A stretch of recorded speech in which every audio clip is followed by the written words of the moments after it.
Hey guys, welcome back. I just have some electrical upgrades in this video, and we will do the upgrades of the cables, which are Tiger is known to have starting issues and stalling issues, and the starting issues are mostly because of the cables who are too thin, and with the cable upgrade, thicker cables, you will be able to have more power draw, and so easier starting. And then secondly, the voltage regulator, which is a MOSFET, will have just a better connectivity between the draw and the source, and that will actually prevent stalling.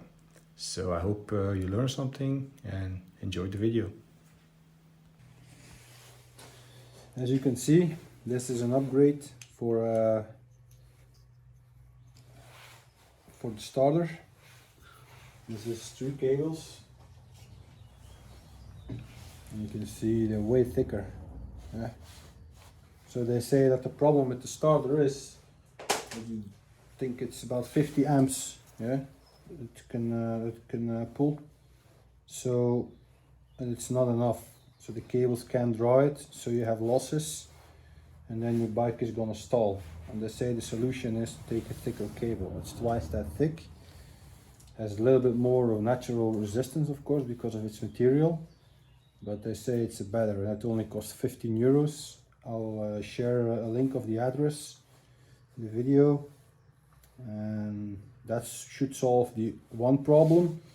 And then the other one problem I have is charging, so that's probably the alternator and the volt regulator. So I will replace the whole kit and the battery.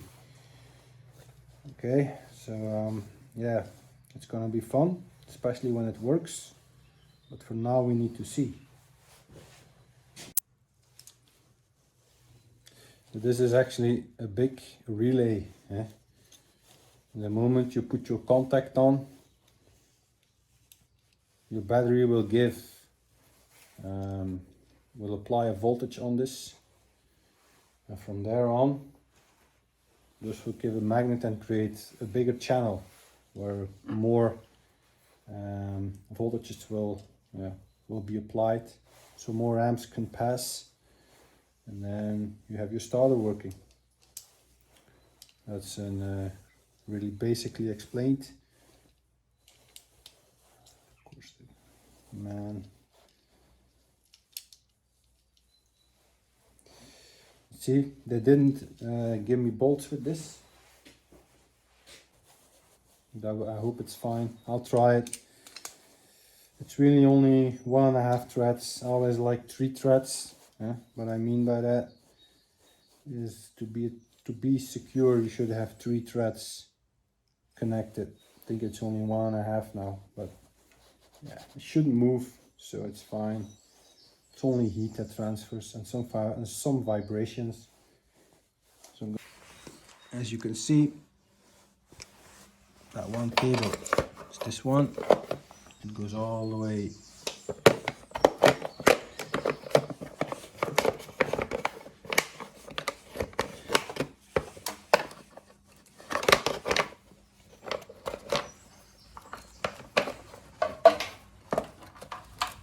Go.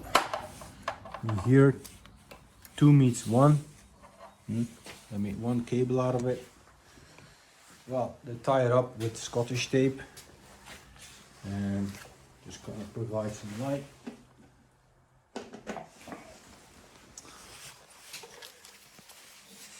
And here you can see 1 going here to this is the starter, and the other one is going to ground.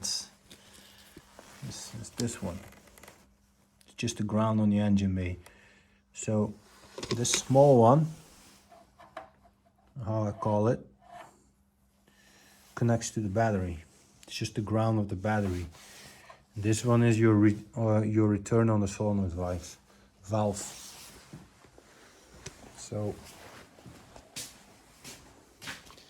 this one will go to the solenoid valve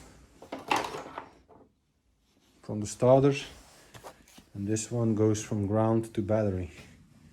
I do hope they made it long enough. I don't think so.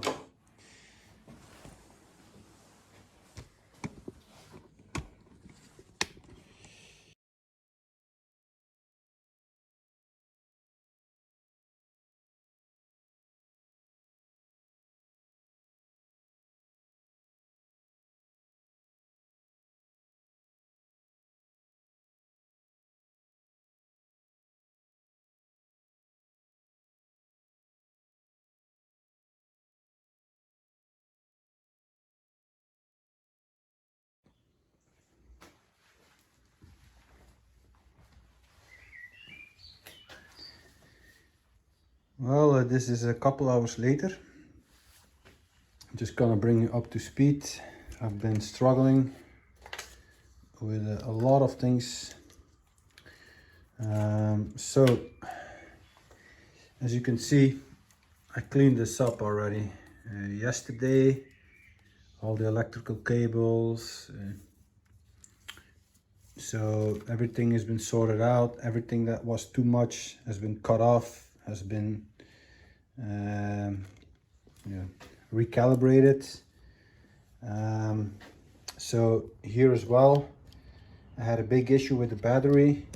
As you can see, this is an AGM, so you can tilt it.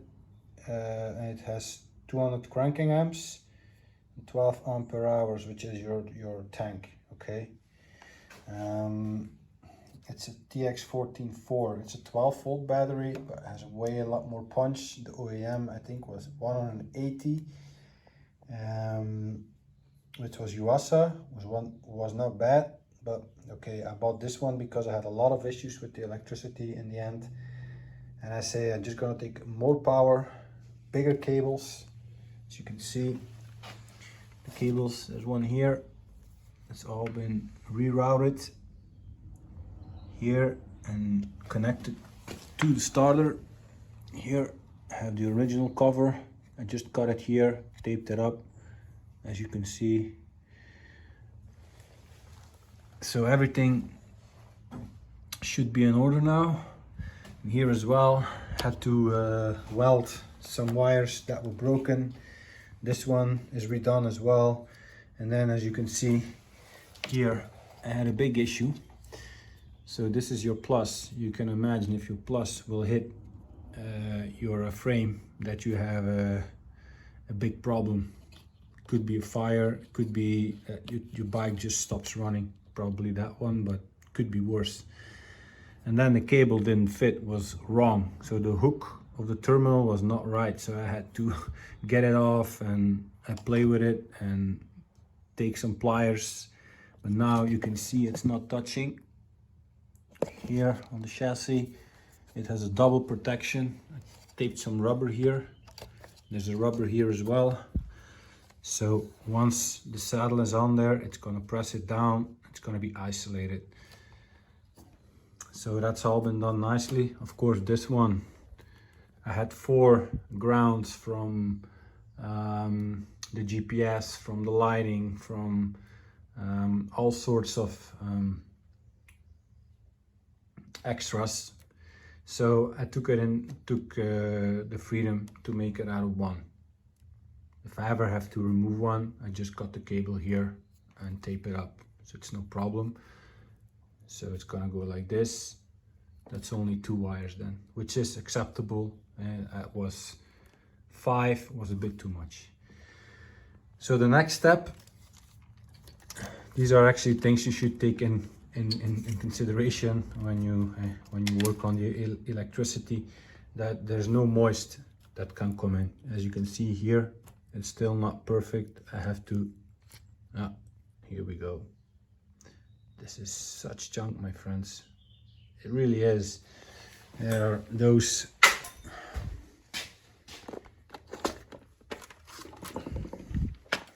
I have the card somewhere. This one.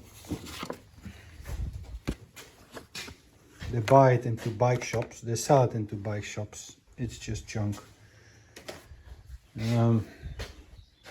So yeah, I'm gonna redo it then and make sure that it's okay. Maybe solder it first so it doesn't come loose as well. Okay, so the next step is, you can see here, this is your volt regulator. So what happens, your alternator is AC.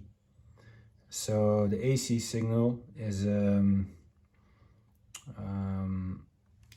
three-phase, so it has to be rectified to DC, and it has to have a constant output. Yeah, so this one does it. The problem, I don't know what it is, but these are actually cooling fins, all these things you see here. I'll show you the new one.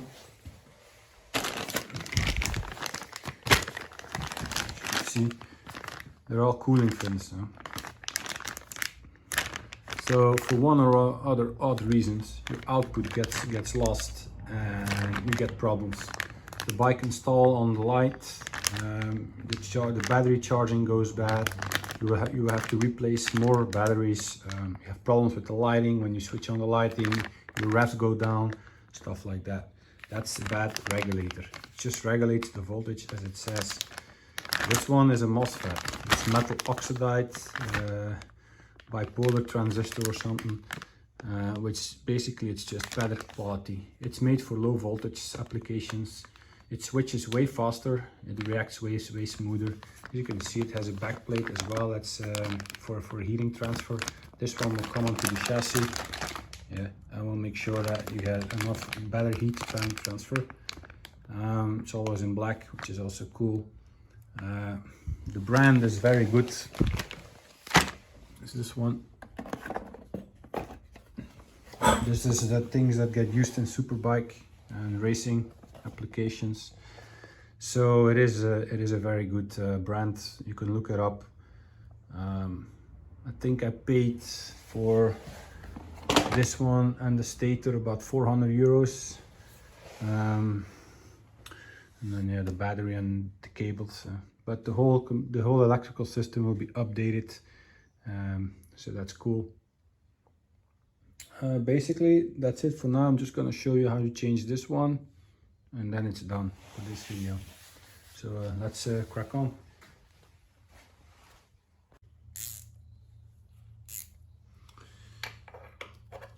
Yeah, sure. Give me a hard time.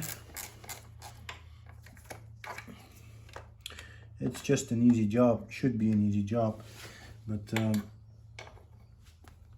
always disconnect it first. I've already done that. They're actually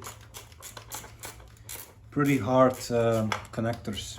These, they're really tough, and you should use actually dielectric grease on them. It's basically a grease that isolates from water, and that will yeah, prevents your terminals corroding. Most plugs on the bike have them. If you see it, you should always use it. Otherwise, you will be in trouble after some time.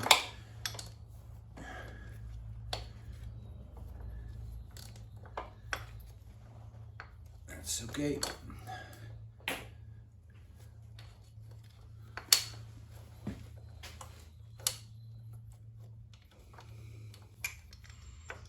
All right, here it is.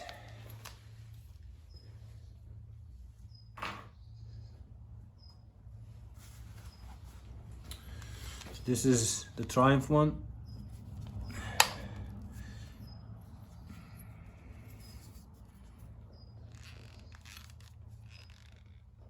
As you can see, it's all different type.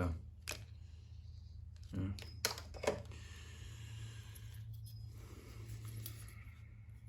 It's made in Japan. It says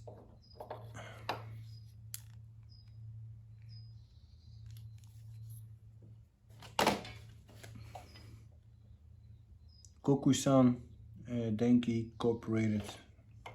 I'll look it up. Probably I'll cut it open to see what's in there. This one wasted anyway.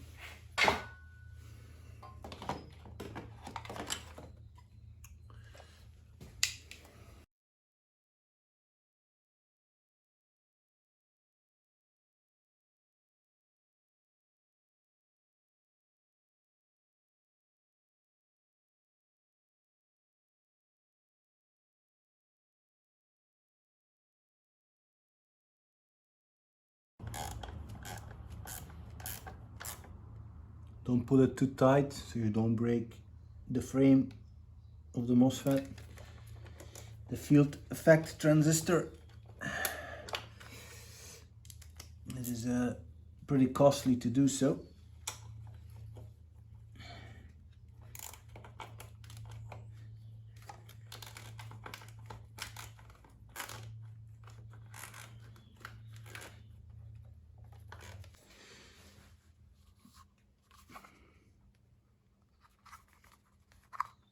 It's dielectric and vacuum grease. It says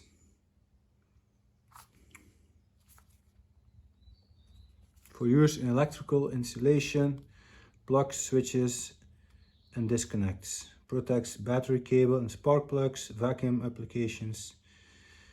Lubricates rubber seals, vacuum, and so it means it's cut off from air, vacuum.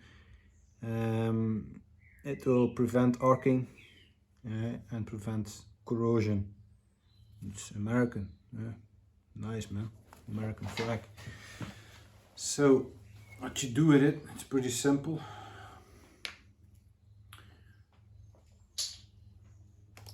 You just take some and you pull it in there. Not a lot, just a little bit. Like that. Once you plug it in, it will spread itself through the terminals. Like that.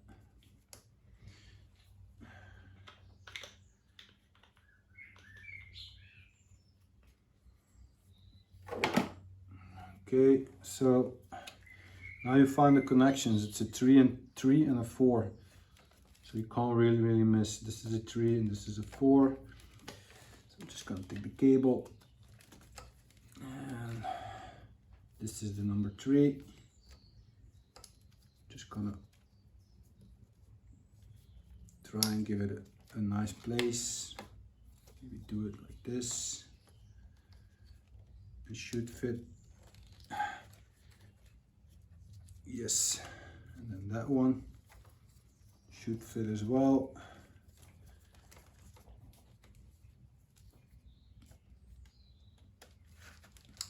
Voila. That's basically it. It can't go in anywhere. It's nicely seated.